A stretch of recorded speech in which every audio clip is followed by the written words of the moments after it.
should realtors be complying now, or do they have to wait? Both of you should weigh in, but let's start with Summer. All right, thank you, Terry, and thanks for that kind introduction. Yeah, so the word on the street is, even though these things are not necessarily in effect, we see the final approval hearing won't be till November. The idea should be that real estate licensees should be gearing up for these changes right now. And that's exactly what's going on. National Association of Realtors, California Association of Realtors, and of course, all of the boards across the country are already creating new forms to accommodate these upcoming changes.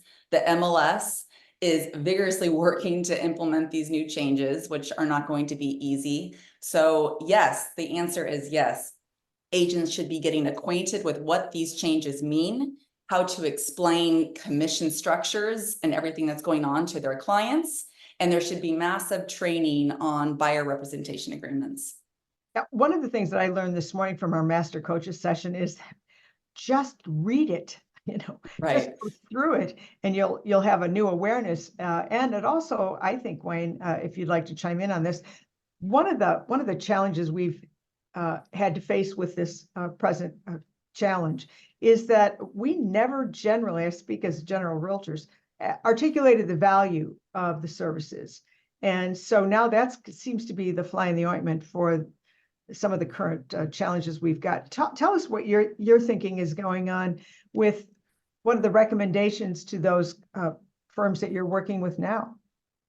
I think every realtor, every real estate agent should be out there talking about what value they bring, what worth they have, what edge they can bring to a particular transaction.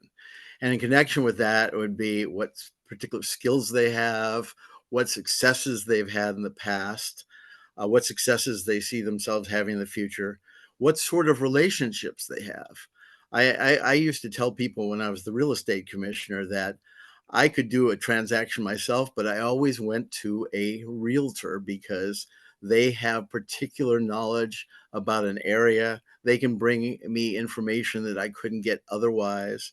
They have relationships with vendors, and that would include contractors, with people who do inspections, and they have particular skill sets. And I think realtors really need to underscore that right now and show their value.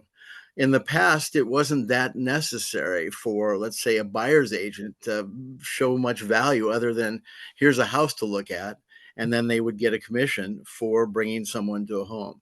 And now there's an extra effort that's necessary. And I think Summer's absolutely right. There needs to be disclosure, there needs to be transparency, and there needs to be constant communication. It should be an oral discussion with the client about what they're going to do, what that agent's going to do, and how they think they should be compensated for that.